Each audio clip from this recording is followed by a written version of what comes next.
Welcome to the Luke Coutinho Show, where we can learn to reimagine our lifestyle.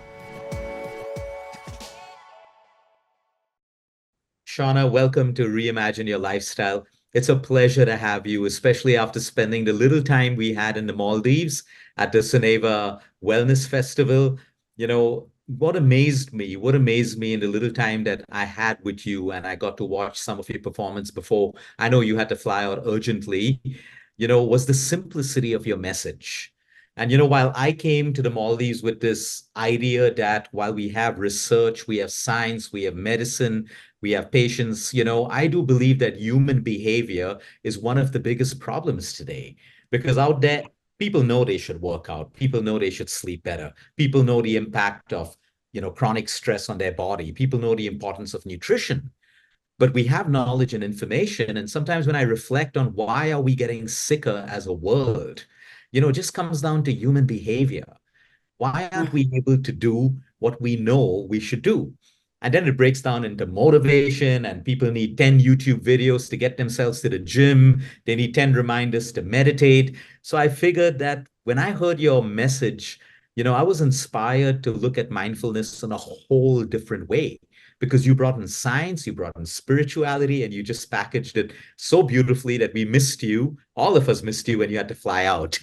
But thank you for making time to be here on Reimagine Your Lifestyle. Shauna, there's so much of incredible work you've done from, speaking with, royal families and having invites from kings across the world to come and speak about your subject.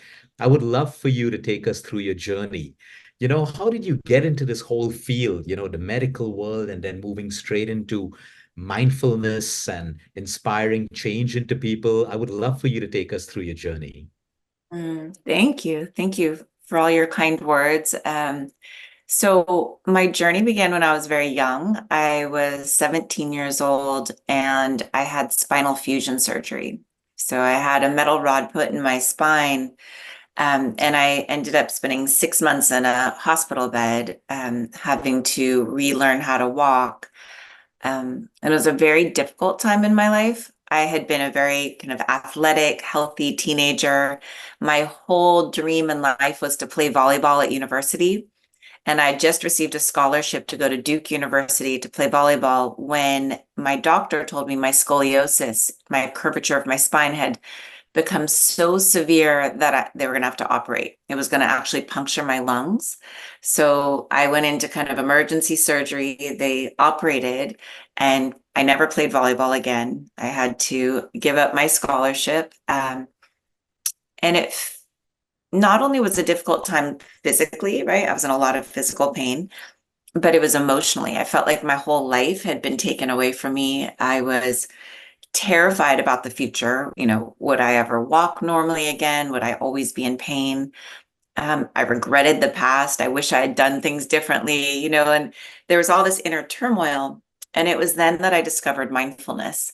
And I'll never forget, my father gave me a book. It's called Wherever You Go, There You Are by Dr. John Kabat-Zinn. And the first line says, whatever's happened to you, it's already happened. The only thing that matters is now what? And it was as if this path opened up, like I wasn't stuck, that I could reimagine my life in a different way. And so I started studying mindfulness and practicing mindfulness. And eventually, when I had healed, I went to Thailand to a monastery to really immerse myself in meditation. And the healing journey that I experienced in my few months in Thailand really set me on this whole trajectory because truthfully, for the first time since my surgery, I wasn't in physical pain. And it was amazing because nothing had changed. I was just sitting and meditating, but I wasn't in pain. And I felt this sense of peace that I had never known. So when I came back to the US, I decided to get my PhD and study mindfulness and really try to understand scientifically what I had experienced on kind of a spiritual, metaphysical level. And that was 25 years ago. And I've spent the past 25 years really studying the scientific effects of mindfulness and how we can teach it to people. Wow. I read your book. I think I finished it within a week of having it from you. And it kind of inspired my thinking into a problem that I face in my daily practice. People know what to do. People have gone from hospital to hospital across the world, getting the best medication. But when it comes to doing those behavioral changes to Mhm. change their lifestyle, they Yeah. struggle. Yeah. They struggle with it. They're like, I'm trying. Some people use willpower. Some people use affirmations. It's all over the place. And that's when I said, I need to speak to Shauna because we need your help to understand how we can integrate Yeah. mindfulness. Because, mindfulness can also be made into a fad. A lot of people say, hey, Luke, I did a mindfulness meditation for 10 minutes. And then they get thrown into the day and they don't practice what they've learned Yes. in that 10-minute meditation. And when I read your book, I realized it's way more than a 10-minute meditation. It's about building it into your life and understanding the rewiring of your brain that you even talk about in your book. Exactly. So, Shauna, can I want to go back to your journey because from that physical pain, and I had the privilege of working out with you in Soneva, and you were working out like a beast. I wouldn't even imagine you've gone through that, what you have. How did you use mindfulness? How did you integrate it into your life at that point when you were just 19 years old to start your journey towards your healing? Yeah. Well, first of all, I just want everyone listening to know that actually Luke was working out as a beast, and I was just trying to I was just trying to keep up. Oh, Um, you are very, very strong and healthy. And here's what I'll say. The way that mindfulness has transformed my life, you're right, is that it hasn't just been the meditative practice. It's really this very gentle, subtle shift in consciousness where there's a presence moment by moment. And that presence, that attention, that awareness, what it does is it helps you make good choices. So you've been talking a lot about behavior change. And I think what happens for people is even though they know better, they get going so fast in life, right? We get on automatic pilot mode and we end up just sticking to our habits. And that's why things don't change. And what happens with mindfulness is it wakes you up and all of a sudden you're back in choice. And in that moment, there's this sense of I can choose my response instead of just being carried away by your response. So that's one piece of mindfulness. The other piece that I really want to emphasize, and this is essential for behavior change, is that when we make a mistake, when we're trying to learn a new behavior, it's inevitable we're going to make a mistake, right? You can't do anything perfectly. In fact, perfection isn't the goal, right? This is really about small changes. But what happens to people is when they make a mistake, they judge themselves, they shame themselves, they beat themselves up. And when you judge and shame yourself, it actually shuts down the learning centers of your brain. It actually keeps you stuck in the very behavior or habit that you're trying to change. And so part of learning a new habit is being kind and compassionate with yourself when you've made a mistake or when you've messed up. Because what kindness does is it releases dopamine and oxytocin. And I want to explain why this chemical soup is so important. So, dopamine is the neuromodulator of motivation. Dopamine, it gives you energy to change. And so when you're kind to yourself, you release dopamine, so you get this energy. You also release oxytocin, and oxytocin is the hormone of love and safety.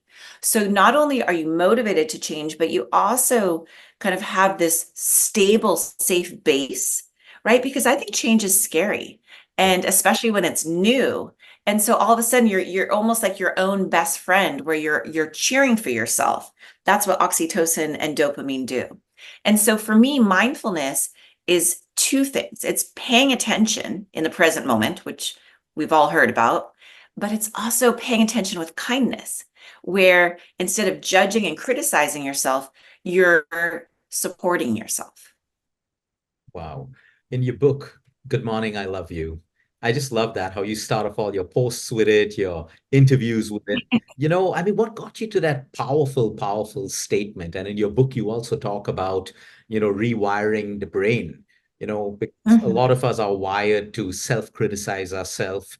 Yes. We're wired to kind of keep thinking about the negative thoughts, even though positive Yes. ones do come up. So I would love for you to explain, because people first need to understand that it is normal. A lot of people think, Yeah. hey, Luke, something's wrong with me. I only get negative thoughts. and one does. So I would love for you to talk about that. Yeah. Yeah, this is so important. So first of all, it's completely normal to have negative thoughts. In fact, there's something called the negativity bias, which we all have as human beings. In fact, we're hardwired for that because evolutionarily, that's how we survived. This negativity bias is what helps us kind of scan our environment for danger and then, escape.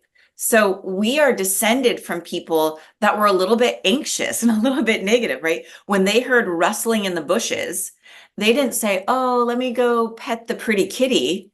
They ran away, right, from the saber-toothed tiger. We're not descended from the people that were kind of easygoing and curious. We are descended from people who are a little more anxious. So we're hardwired to scan our environment for danger. What mindfulness helps us do is start to balance that so that we can say, you know what, actually, right now I'm safe. And these thoughts, they're not true, they're not helpful. And I'm going to choose to put my precious attention on something I'm grateful for or something I'm motivated towards. And so, again, how I started when we talked is mindfulness puts us back in choice. It wakes you up so that you have a choice. You can say, I can put my precious attention to the negative or to the positive. And it doesn't mean we ignore the negative. It just means we have more balance. We have more choice. So really, mindfulness is about attention. And I believe attention is your most valuable resource, that it really is your superpower. And, people say, it's time, or people think it's money. We all know it's not money, but it's not even time, because you could have all the time in the world, but if your mind is wandering or spaced out or focused on the negative, it's not that beneficial. So it's really your attention. Where do you want to focus your attention? And mindfulness helps you choose what really matters. What do I really care about? And I call this your intention, right? Your intention is what sets the compass of your heart. It says, this is the direction I want to head. And your intention is really important because it's not just like a mystical concept, right? It's not just this spiritual idea. Intentions are neurochemicals. When we set an intention, it sets in motion this whole cascade of neurochemistry that helps you reach your goal. Again, if we're talking about behavior change, it starts with intention. That's beautiful. And then the attention part of it comes into focusing on the choices. Like I Yes. may choose, let me give you an example. For example, someone's busy and doesn't have time to work out.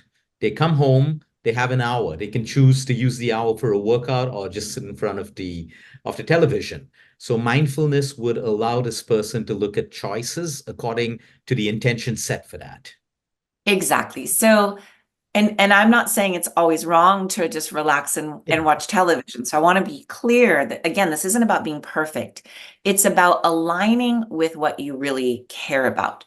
So if I set an intention that it's important for me to exercise because I care about my health, because I want to be alive and well for my children and my grandchildren, because I want to feel energetic and vital. So the because is really important because that's what motivates me. That's what's important to me, right? So when I connect with this intention, I want to work out because it's important to me. Then it sets in motion. And again, actually, it's dopamine, that neuromodulator of motivation. It releases dopamine. Dopamine turns into acetylcholine, and acetylcholine helps you focus your attention. So what it does is it motivates you, and then it helps you get real focused. Oh, I'm going to work out. And so you narrow in on that. And so when I'm working with patients, I always begin with, why do you want to make this behavior change? Why is this important to you? And to really help them connect in a physical way with why they want to make this change. And once we've done that, then we focus our attention on very small micro habits for how they can do it. And then finally, we bring in this attitude of kindness and kind of curiosity and real sense of care for oneself so that we have a teammate as we go on this journey. Oh, that's beautiful. That's my favorite as well, the why power. Try Yeah. to find out when patients come to us with cancer, they want a plan, they want everything, but we try to establish the why. Like, why Yeah. are you here first? So that they're very clear about, their intention. It actually ties in beautifully with intention and then put the right actions together. Yeah. You know, Yeah. I know you spoke about this before and in your book as well about the possibility to rewire the way we think. So if I, Mm-hmm. for example, have a negative belief system, okay, that is like, so many people have common ones. I'm not worthy of love. I'm not worthy Right. of, abundance, and people have grown up being made to feel this way or they've self-inflicted it. How can Right. we change? What are some of the simple steps that, anyone Yeah. there who has identified a limiting, belief pattern, how can we Mhm. start to set this right? Right. Well, you said the most important thing, which is first identifying it. Most of these belief patterns are beneath our awareness. We don't even realize that we feel unworthy or that we don't believe in ourselves. So the first thing is just to name it, just to name these negative belief patterns, these negative emotions. Um, and then to really, and I think this is part of the rewiring, right, is to engage in small practices where we actually carve out a new pathway. So I like to think of these we have these super highways of habit, right? These super highways of habit, and these are our thoughts, our emotions, and our behaviors, these habitual neural pathways. And what we're trying to do with mindfulness practice is carve out these little country roads. And maybe the country road is faith in yourself or a belief that you're worthy of love and kindness. And that country road feels really tentative. It's, there's like bushes and brambles and it's not fast. It's not a super highway. You haven't practiced it. But as you begin to practice it, what happens is something called neuronal pruning, which means you prune away the old superhighway or the old belief, and you start to grow this new belief. And the more you practice, the stronger it becomes. So, my favorite saying that's really the foundation of neuroplasticity is what you practice grows stronger. Right? Whatever you practice, your repeated thoughts, emotions, behaviors, they shape your brain. That's how you rewire your brain. And I want to be really clear because a lot of times people think, well, I had this great realization or this great insight. Why haven't I changed? Insight doesn't translate into learning, right? Insights are great. They're the first step. But just like you have the insight that it's good to work out, it doesn't translate into me growing muscles unless I'm actually in the gym practicing. So mindfulness helps you have the insight, but then it also provides the daily practice to start building these new highways. Right. No, that's beautiful. You spoke about that on TEDx, right? About what you practice grows stronger. And I see Mm, that in your book a lot as well. So basically, if we continue practicing to think negative thoughts, not think them, nurture them, they're just going to right. get more and more negative. So the pruning is where we say, okay, I have a negative thought, but we start to convert it into something positive, or we try to change that thought pattern into something positive. That's what we do. Yeah, and here's what I would say because I think it's important to be discerning that I think it's okay. We don't want to have kind of this fake happiness or toxic positivity. And so I really want to acknowledge, and I'll use emotions as an example, that it's not about always trying to be happy or always trying to be positive. What it is really being in choice so that you're not just automatically negative and you're not habitually practicing those patterns, that you're actually choosing. And one of the practices that I love for working with negative emotions is the first step is when you have when you have anger or fear or sadness or doubt or loneliness, those are real, to acknowledge them, to name them, to say, I'm scared right now. And then instead of trying to fix it or change it or judge yourself, you bring compassion. What would I say to my little, daughter if she was scared? I'd say, "Oh, sweetheart, you're scared." I'd bring compassion. So the first step is to name it, but the second step is to bring compassion. And as we start to bring compassion, instead of practicing the neural pathway of fear, we're practicing the neural pathway of compassion with fear. And That's it's different in the brain, right? So it doesn't mean you have to ignore them or push it away. What it means is we shift our way of relating to them. Wow. Shauna, I would like to take a break over here in between and have you talk about your routine. I mean, Right? you travel so much, you do so much, you're a mom, you're on shows all across the world. What's your routine? What do you do to look after your health, your mental health, your emotional, your physical health? I would love for you to know the lifestyle changes that you've made over the years and been consistent with. Yes. So the most consistent routine that I've had throughout my entire life is my daily practice of mindfulness. And actually about 20 years ago, I added loving kindness meditation. So I practice mindfulness and loving kindness meditation. And I'll tell you why I integrated loving kindness is when I was pregnant, Jack Cornfield, who was my meditation teacher, he said, you really need to start practicing loving kindness meditation. It's called metta meditation. And I said, no, I really want to focus the mindfulness. It's much more scientific and academic. And I love that laser-like attention that I'd been cultivating. And he said, well, if you're going to be a mom, you have to learn how to cultivate your heart and you have to start with yourself. And that was really eye-opening because that was the first time I realized how hard it was to love myself and how foundational loving ourselves is, not only for our own health and well-being, but for our ability to love others. And so that preparation kind of began as a young mom.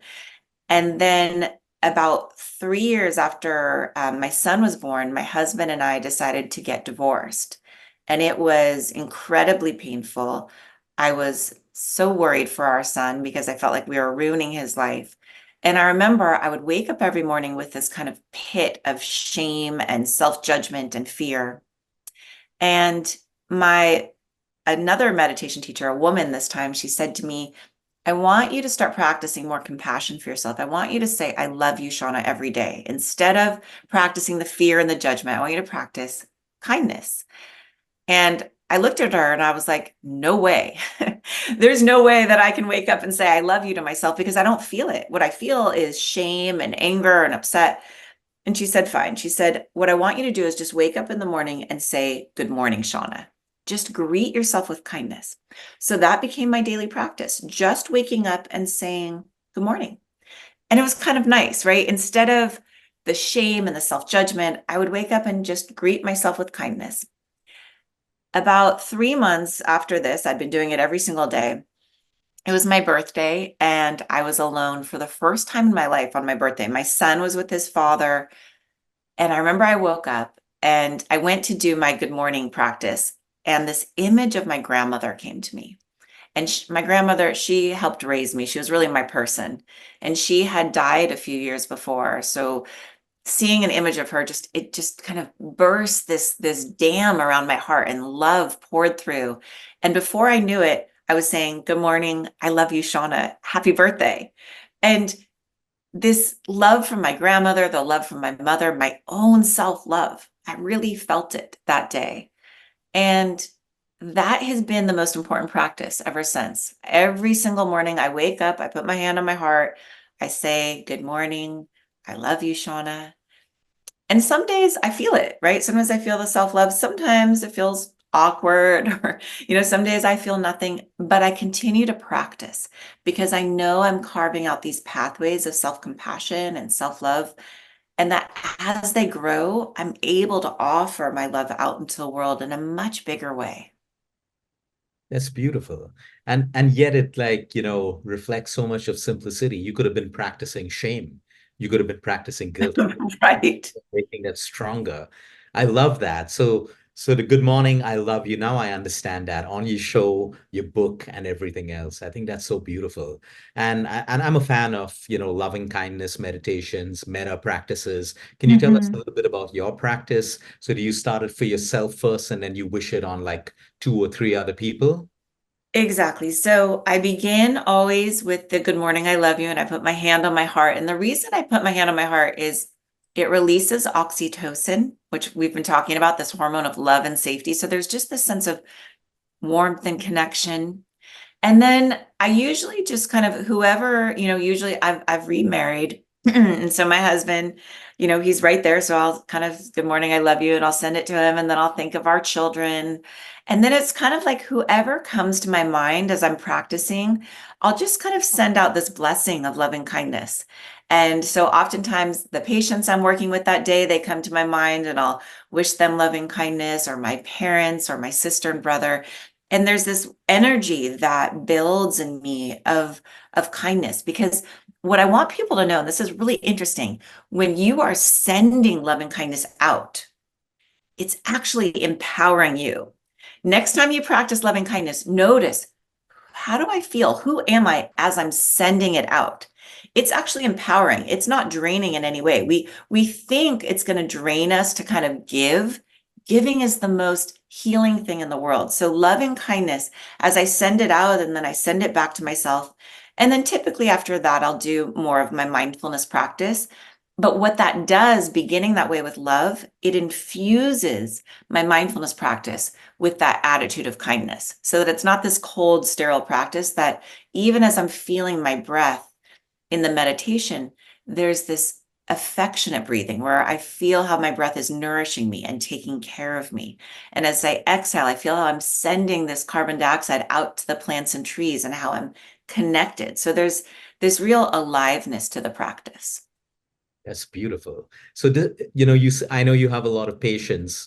When you have people who are going through heartbreak, or like you so generously shared your life experience of having to go through a separation, a divorce, is this what you teach your patients as well? Because a lot of them cannot love themselves enough to even move on to the next relationship. Is this part of your practice? And, can you tell me a little bit about the kind of patients you have? Because Mm, part of our audience, is always looking out for experts like you. So it'll be yeah. great for you to tell us some of the kind of patients that you deal with, some of the cases you deal with. That would be beautiful. So people are aware of where we can apply mindfulness, and, a lot of, sick patients. Yeah. Well, here's what's interesting is, so I'm a clinical psychologist, and I've worked with a lot of different patient populations. So I worked for a long time at the cancer center with women with breast cancer. That was my focus. I worked at the Veterans Hospital with veterans with post-traumatic stress disorder. I've worked with many high-level executives. I've worked with stressed out parents. And what's interesting is, lots of different people from very different walks of life facing very different life circumstances.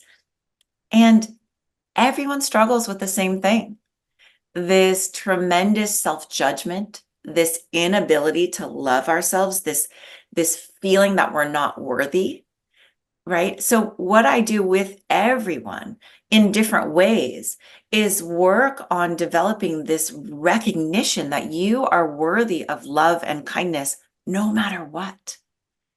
And it's out of that work that I see healing happen.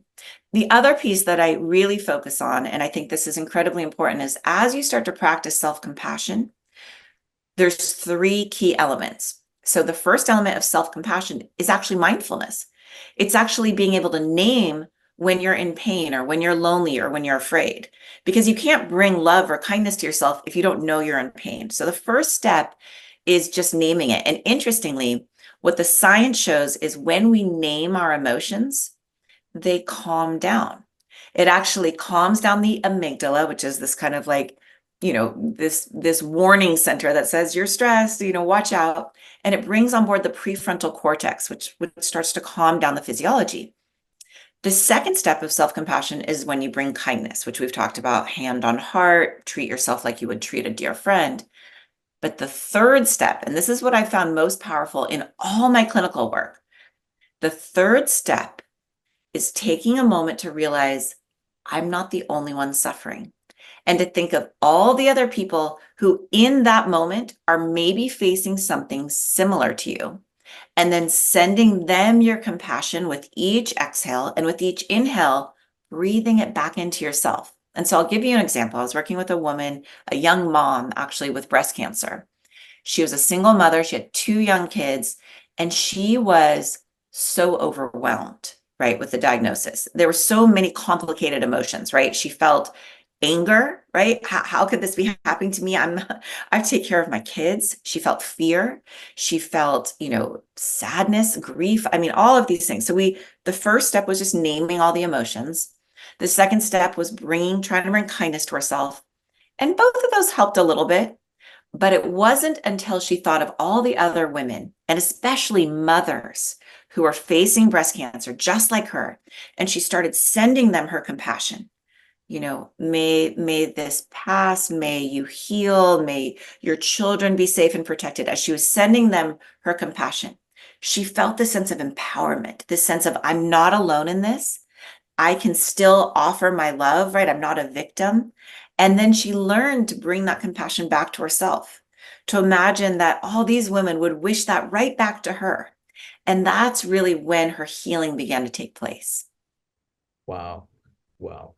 Yeah, I believe healing always starts off in the mind. I mean, while, meds will treat the symptoms, no doubt about that at a physical level, but even any change first has to happen in the mind for anyone, for anything to really happen. I love how you explain that. I love your practice as well.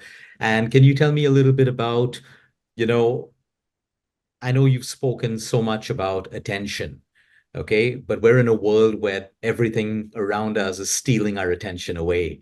So, of Yes. course, I'd love to talk about social media because I think right now, like I always say, our generation and the generation below are social experiments. We don't know Right. what the outcome's really going to be. It's very difficult to predict. We can already see it happening, the ugly side of it, social Yeah. media, especially right now with teenagers and everyone else. But so I think we're all social experiments, and that there's a want to be mindful because a lot of Mm, people they fly out to exotic locations. It's like become an escape. A lot of our right. very busy people, a lot of our, they're just like, Luke, I'm not going on a holiday. I'm escaping. You know, Right. because there's a part of the So, human soul that wants to, it's natural for us to move towards these things, but we're in a world where we're being, sucked up in all directions and attention's being robbed. So I would love for your take on this, and if you could put us, on a path with a couple of tools that we can start yeah, implementing. Yeah. absolutely. So you're exactly right. Our attention is fractured, it's scattered, it's being stolen from us. And so again, the first step is really this mindful awareness where we're back in choice, where instead of reacting to our phones and our social media, we're proactively choosing. So I have 4 teenagers. You can imagine the social media and phone battle is on. And I've spent a lot of time thinking about this because they are the social experiment, and I do worry for them and for all of our youth.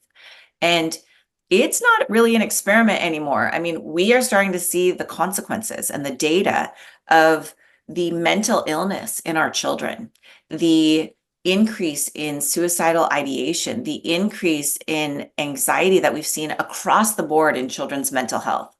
So I am very concerned. I think a couple things. One is you can't rely on vacation or escape. We need to find ways to integrate tools into our daily life because that is where the damage happens, and that's also where the healing happens. And so I see vacation now as, and I think this is really a trend that I'm glad to see happening, as kind of wellness retreats where you go on retreat and you learn skills, you learn tools that you can integrate back into your daily life. So instead of it being an escape, you're going, I liken it to, like, imagine there's a rainstorm and you run under cover and you're standing under cover. So that would be an escape. But while you're under cover, you learn how to use an umbrella.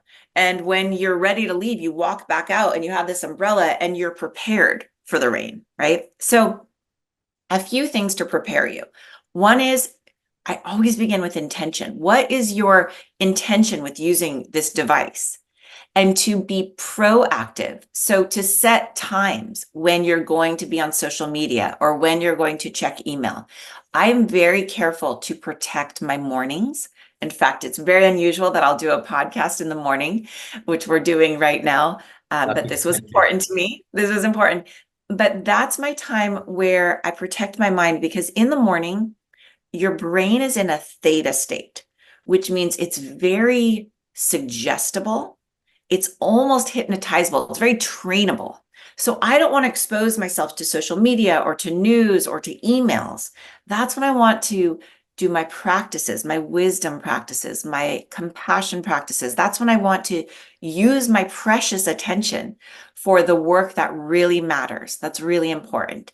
And so when I'm working with my clients and my patients, we are very intentional about how we schedule time. And just like we schedule time to exercise, we schedule time for focused work, we schedule time to be on social media. And it's very limited and intentional. Because I don't believe social media is necessarily bad. I don't believe technology is bad. It just depends on how we use it. That's true. Those are great tips. Thank you. I want to go back to your mornings. So how do you usually start your mornings? What do you do when you're in that Right. theta stage? Yeah. Yes. So I always start with the good morning, I love you practice, and then my meditation practice. And what I tell people is don't try to do too much. So do a 5-minute meditation. Don't try to do an hour. With the research, the newest research, Andrew Huberman recently published a study out of Stanford showing 5 minutes a day, 5 days a week. You start to see changes in the brain. You start to see changes in your mental health. So I start people off with 5 minutes a day, and until they get that feeling really good, I say stay there. And even some people, I'm like, let's just do 2 minutes a day. Let's just create the pattern. Let's break out of your habitual way of doing things. Okay. The next thing I think is really important in the morning is to hydrate. So I always put a large glass of water by my bed because I do not really like to drink water. And so if it's there, I'll do it. If I have to get up and get out of bed and go to the kitchen and get my water glass, I'm not going to do it. So I habit stack, which means I'll attach, the water to the meditation. And then it's only after I do that I'll go and brush my teeth. Right. So I have and then after kind of the little bit of self-care, I'll get morning sunlight, because morning sunlight, even just 10 minutes, it sets your circadian rhythm in such an important way for that evening sleep.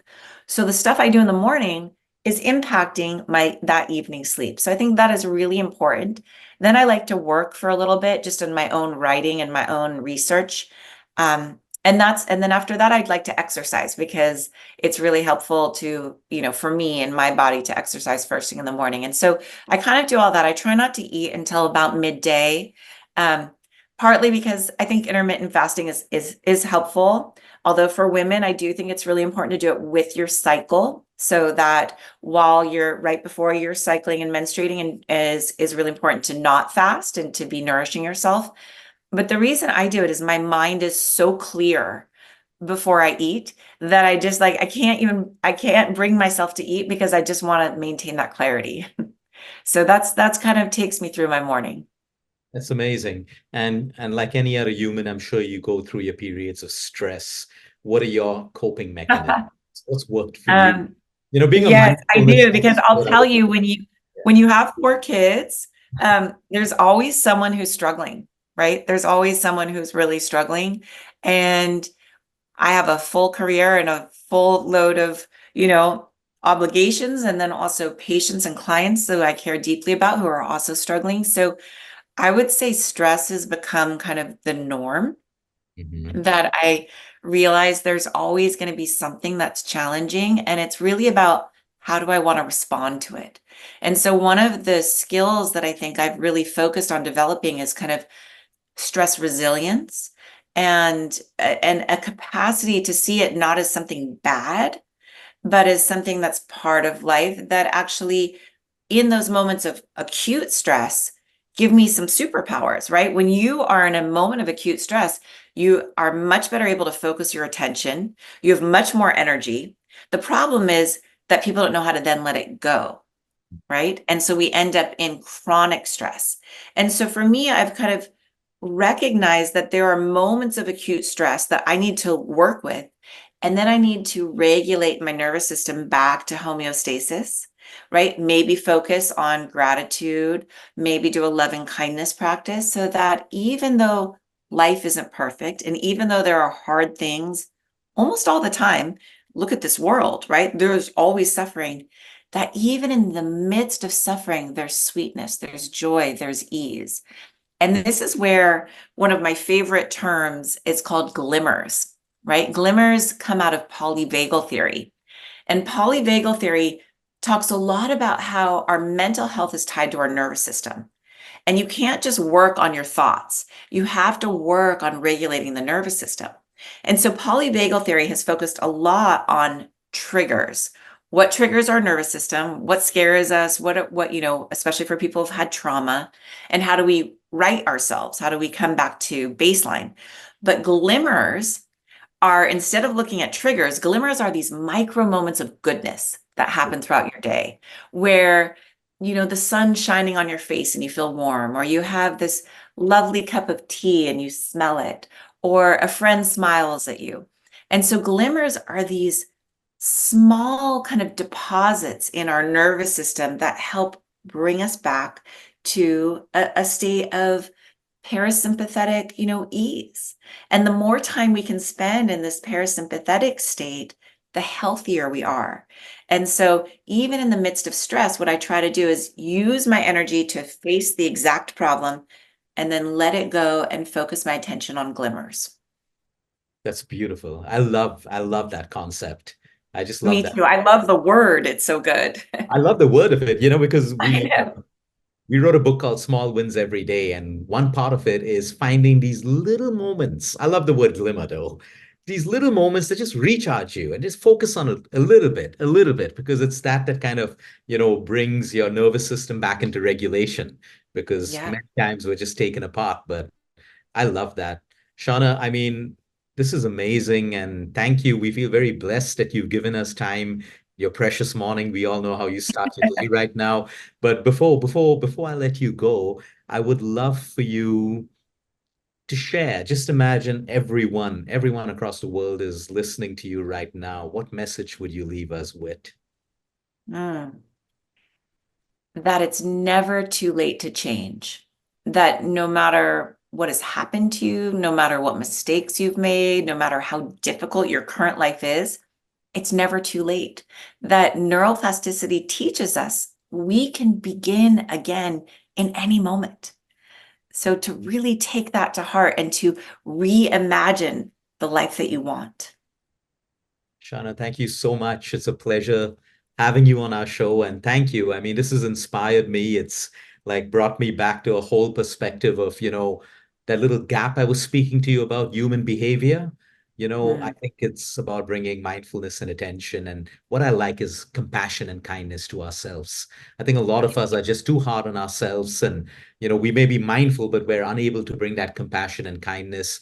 And, I mean, this is going to be amazing. You have so many of our cancer patients watching this right Mhm. now, and there are so many lives that this is going to inspire. So thank you for Mm. giving us your morning time. I truly appreciate it. Thank you very much. Thank you so much. Stay tuned for more. We're going to continue our journey, learning, sharing, and evolving.